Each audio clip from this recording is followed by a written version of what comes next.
We've already looked at using recombination frequencies to find the relative distance between two genes on a chromosome. To get a bit more accurate information, we can use a technique called three-point test cross that's going to give us the distance between three genes. And we can do this all at once. And this one is a little bit more accurate because it takes into account that double crossover that we talked about in the last video. So if we have a crossover between A and B and C, we might be able to detect some of those crossovers in our offspring. And this is going to be pretty rare, but it is going to give us a little bit more accurate information about the recombination frequency because we're going to have recombinants between A and B. We're also going to have recombinants between B and C, but then we're going to have those double crossovers. And so when we take into account, we can learn two different things. We can learn which gene is the gene in the center, and we can also get a better estimate of recombination frequency. So in this set of chromosomes, we have genes A, B, and C.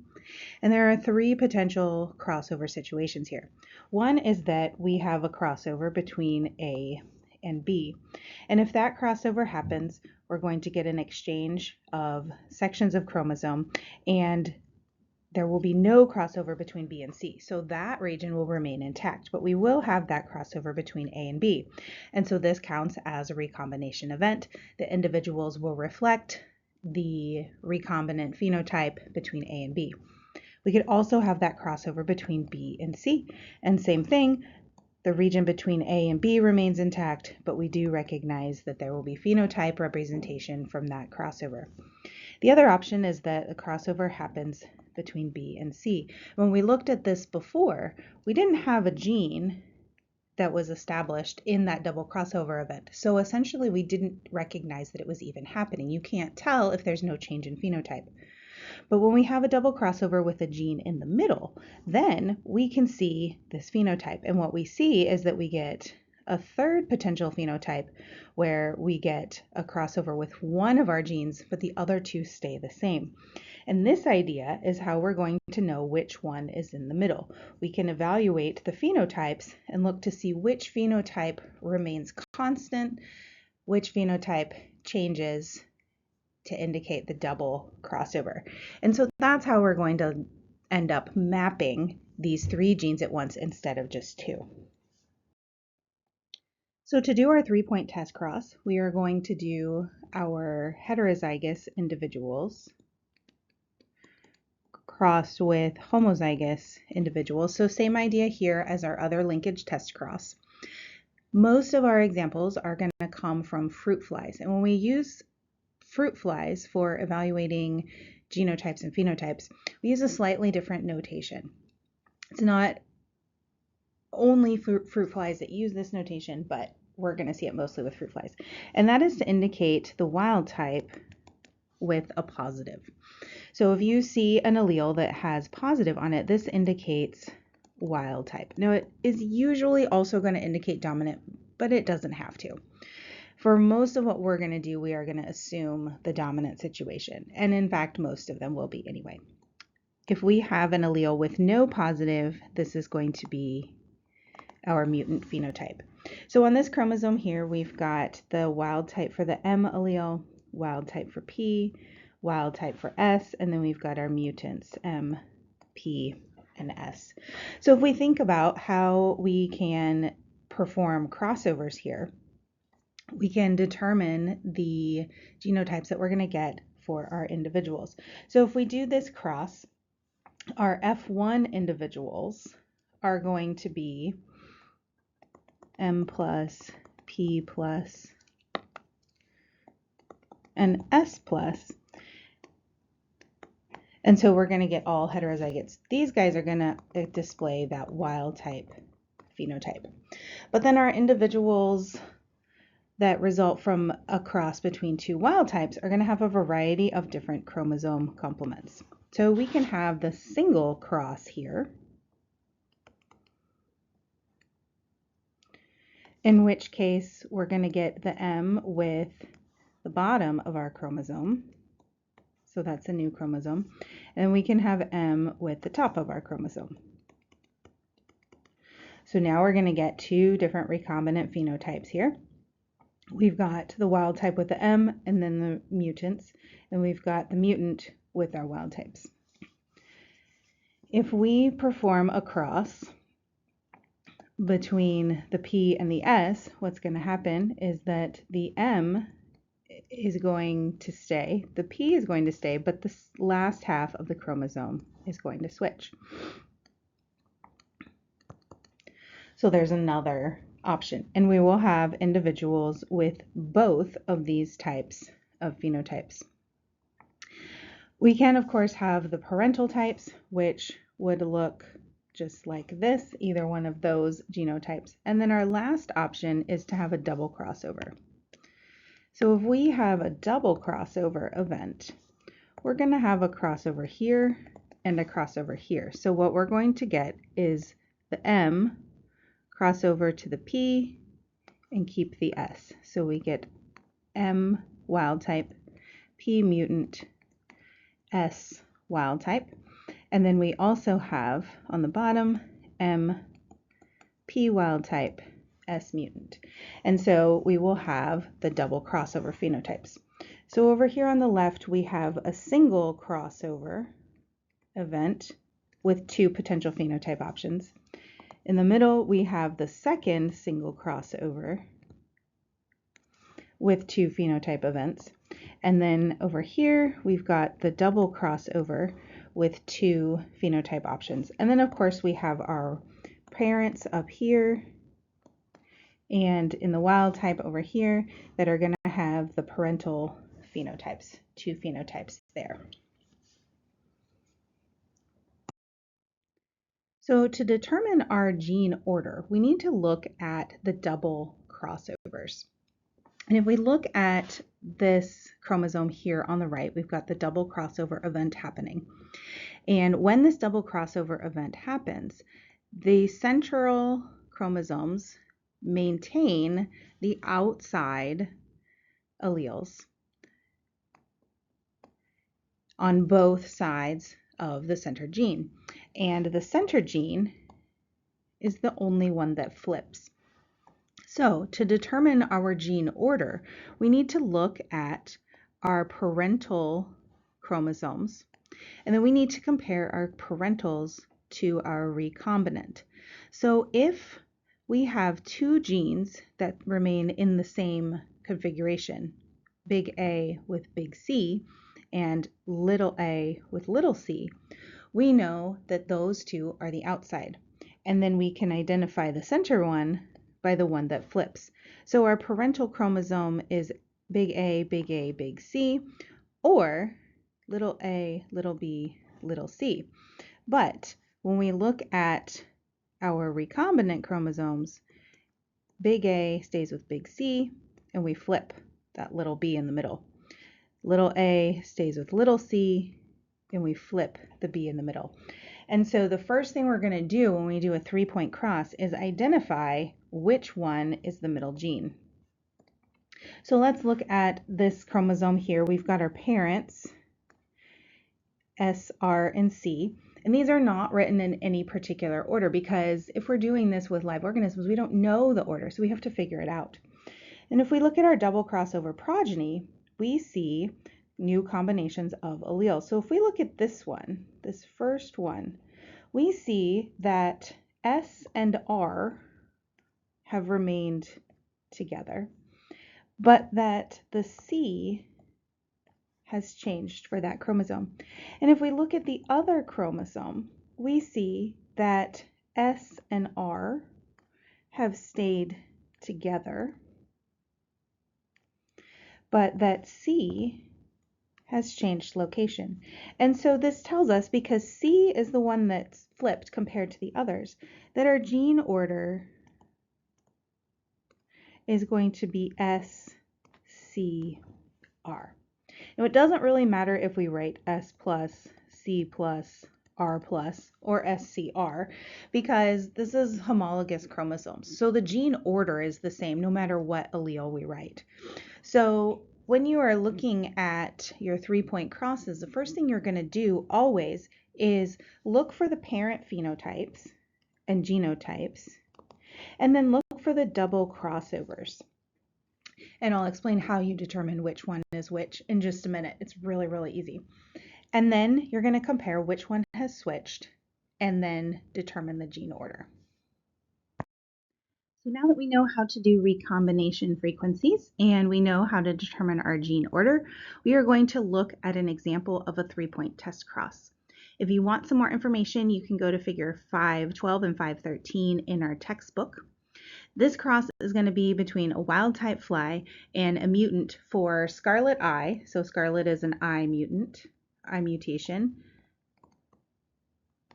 Ebony color, so this is a body color. And the spineless mutant is basically a reduction in bristles, which are found on the legs and the antenna. All right, so first thing we're going to do is determine the location of the genes, what their order is, and then we're going to find the map distances. There are 4 basic steps for determining the gene order. First thing we're going to do is identify the non-recombinant progeny. This is our parental progeny. And this is always going to be the most numerous because remember, half of our chromosomes are not even involved in recombination. And then we are only looking at recombination events between our specific genes. So recombination events may be happening, but they're outside of those genes. So in this example here, up at the top, we've got our parental types. We've got the wild type and then the triple mutant. So these are going to be our parentals. That is the most numerous individuals. You can see that there. The next thing we're going to do is identify the double crossovers. Double crossovers are going to be really, really uncommon. And so the double crossovers are always going to be the least common. So if we look down here, we've got double crossovers. There are 2 phenotype options. One is the spineless, the other is the scarlet and ebony. So we need to look at which gene is in the middle based on the chromosomes and which genes have stayed together and which genes have switched. Then we're going to determine our 2 single crossover events. So if we look at the remaining ones, we see there are 4 options. These are going to be opposite crossover events, and they always occur in tandem. So remember, if you have one phenotype, you're going to have the opposite combination of alleles for the others. And to determine which ones go together, we're going to look for similar values because they always happen in tandem. So if we look at the second 2, that's going to be our first single crossover event because they have similar number of offspring. And then the third pair, they have a similar number of offspring, 43 and 41. So this is a single crossover event. This is a single crossover event. So we need to determine our gene order. We're going to do that using our double crossovers, and then we are going to use our recombination frequencies to calculate the distance between each of these 3 genes.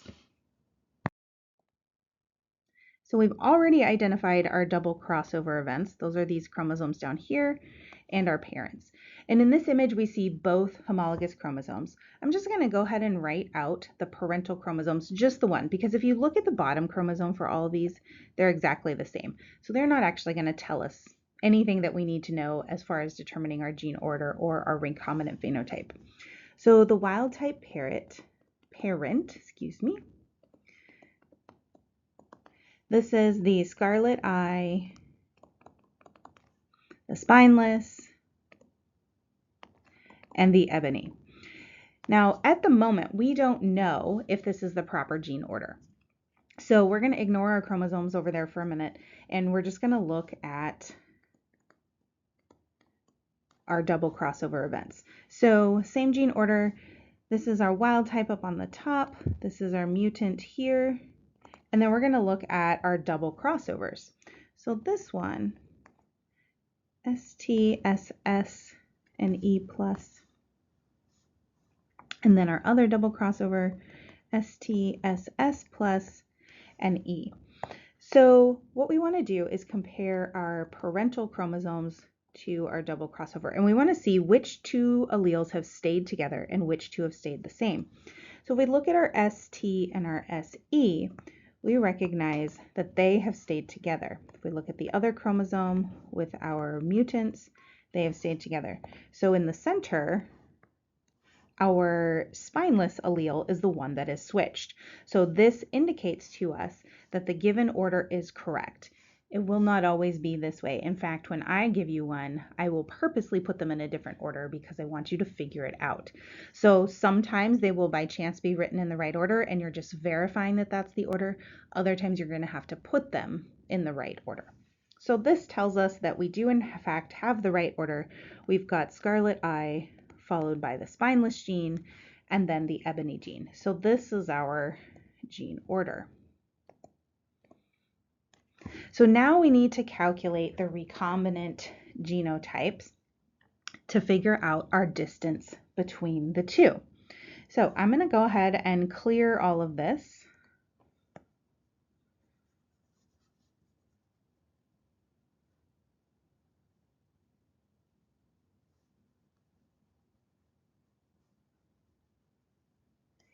And then we are going to calculate our recombination frequencies. To do that, we need to figure out which double crossover event is the first combination, the ST to SS to EE. So if we look at, we'll just go with the first one. In this case, it indicates which one is the double crossover. So this little bar here is telling us that this is the crossover. But to figure out which one is which double crossover, we're going to do exactly the same thing. We're going to start out with our parents,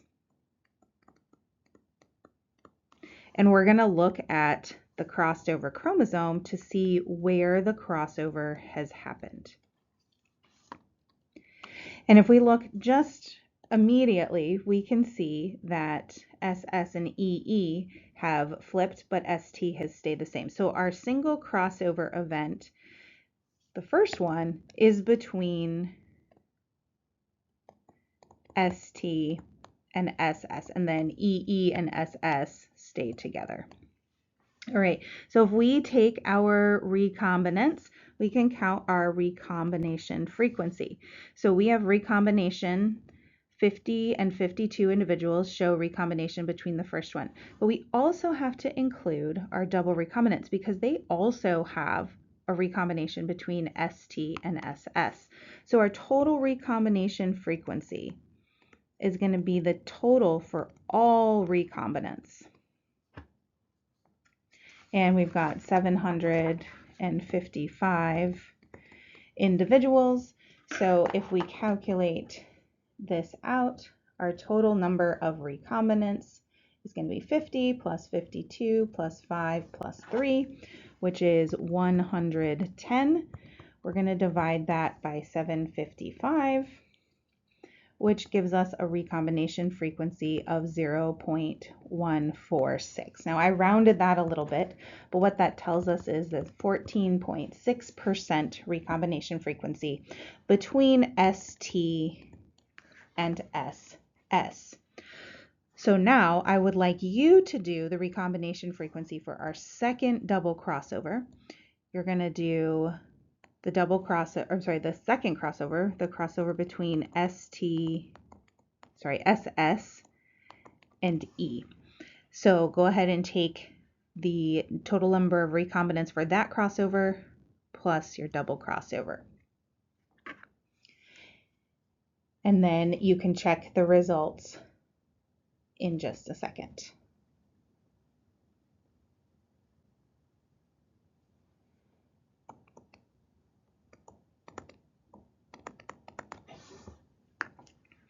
So now we know that our recombination frequency between SS and E is 12.5. Our recombination frequency between ST and SS is 14.6. We also know our gene order. we know that our gene order is scarlet, followed by spineless, followed by ebony. So let's go ahead and make our map. So our chromosome map, we've got ST, then we've got SS, and then we've got EE.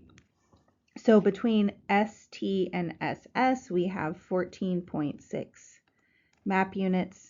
That's for this recombination. And between SS and E, we have 12.2 map units.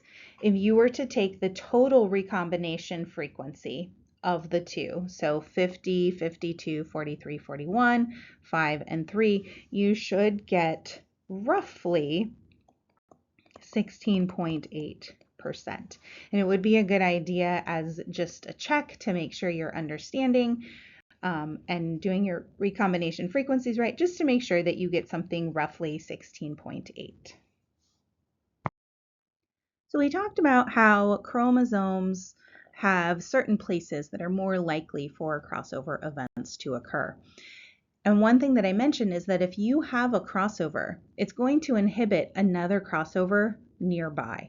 And that's just because of the physical constraints of the actual DNA crossing over. And so when we have one crossover blocking a second crossover from happening nearby, we call that interference. And interference is going to be more important when genes are close together. Interference is going to lead to less double crossovers than we expect. And so the more closely they are positioned, so closely positioned means more interference. And the more interference we have, the more we're going to see, or the less double crossovers we're going to see compared to what we would expect if there was no interference happening. So we can evaluate our double crossover events based on this interference. Now, interference is something that we can calculate. For this semester, we're a little bit short on time, so we're not going to calculate our interference, but I do still want you to understand what's happening. If you have positive interference, this means more interference, which means more blockage. So we're blocking any other interactions from happening, any other crossovers from happening. So if we're blocking it, we have less crossing over taking place. So if we have positive interference, there are going to be less crossovers. Negative is the opposite. If there is negative interference, meaning there is no blocking or less blocking, so less interference means less blocking. That means more crossing over is going to be able to take place. So if we have a negative value, or we say we have negative interference, that means we're going to get more crossing over because there's no blocking happening. So on an exam, we're not going to be calculating this for now, but you may need to interpret some information. So if I give you an interference value that is a positive value, you might need to recognize that we are increasing our interference, we are increasing the chances of blocking a double crossover, and a negative value would mean we're getting more double crossovers than we expect. So we can have multiple crossing over events. We're looking at just 2 crossover events for any particular set of genes. But in reality, we have lots of crossing over happening across a chromosome. So things are far more complicated than just looking at double crossovers. But we can have multiple crossovers between 2 genes. We can also have crossing over happening between chromatids that are not spaced next to one another. So things can get really complicated really quickly. If we look at our second example here, we've got crossing over happening between the outside chromosome and one of the inside chromosomes. And when we have that happening, we get even more complicated recombinants than we would expect. And looking at the progeny, we wouldn't necessarily be able to tell which crossover events were actually happening, which chromosomes. And so things can get a little bit complicated. We need a lot of progeny to be able to detect some of these weird crossover events. But I just want you to keep in mind that our crossing over is not a single, not a double. It can be all kinds of crazy things. And when we get to chapter 6, we're going to talk about some even more crazy crossover events. So we've been talking about 3-point mapping. There are some other ways that we can map. We talked about physical maps where we're doing sequencing. We can also do something called a genome-wide association. So genome-wide association is basically looking at phenotypes and sequences that are commonly associated with that phenotype. And so the example in our textbook is about fear and aggression in dogs. And I have these adorable pictures of my dog Scarlet. She is neither fearful nor aggressive. She is really not afraid of anything. She's everybody's best friend, even grumpy dogs in the neighborhood. She still loves them. She still loves the grumpy cat. She's just a very happy dog. But sometimes dogs have specific types of fear and aggression. And so if you would do basically a statistical and computer analysis looking at fear and aggression, researchers found that these particular traits can be associated with a statistical significance to particular regions in a genome. And they found that fear and aggression towards strangers and other unknown dogs actually maps to a different place than fear and aggression towards their owners. And they found when they looked at what we call single nucleotide polymorphisms, which are single nucleotide changes, that they were closely associated with a particular region on our chromosomes. And so they found that dogs that were fearful of strangers had specific nucleotide changes on chromosomes 18 and chromosome X, and those that had fear towards their owners had single nucleotide polymorphisms associated with chromosome 15 and chromosome 34. And when they looked at what these genes might control, they found that these genes are on chromosomes that express basically signals or hormones in the brain that control fear and aggression. And so they were able to map these specific characteristics to specific locations on these chromosomes. So we've got some other mapping techniques. We're not going to go into too much detail on any of them. We talked about physical mapping a couple of times, looking at sequences, so doing genetic sequencing, DNA sequencing to find specific regions or compare specific sequences. We can do also something called RFLP. This is called restriction fragment length polymorphisms. This is similar to a single nucleotide polymorphism. This is where you get changes in restriction enzyme sites. So we haven't talked about restriction enzymes in this class yet, but they are specific locations where proteins will cut DNA, and different individuals will have different restriction site sequences, and if you don't have the right one, then you don't get a cut. So you get different fragments if you do a DNA fingerprint. And so you can use DNA, basically use what is equivalent to DNA fingerprinting, or these fragment patterns, to figure out where different regions on the genome are. We can also do these genome-wide association studies. The example was the dogs on the previous slide. And these are useful because not only can they help you sort of map a phenotype to a particular location, but they can also help you map multiple genes that might be associated. So you can look for linkage groups that are all found together using these genome-wide association studies, and then sort of look at the interaction of those genes.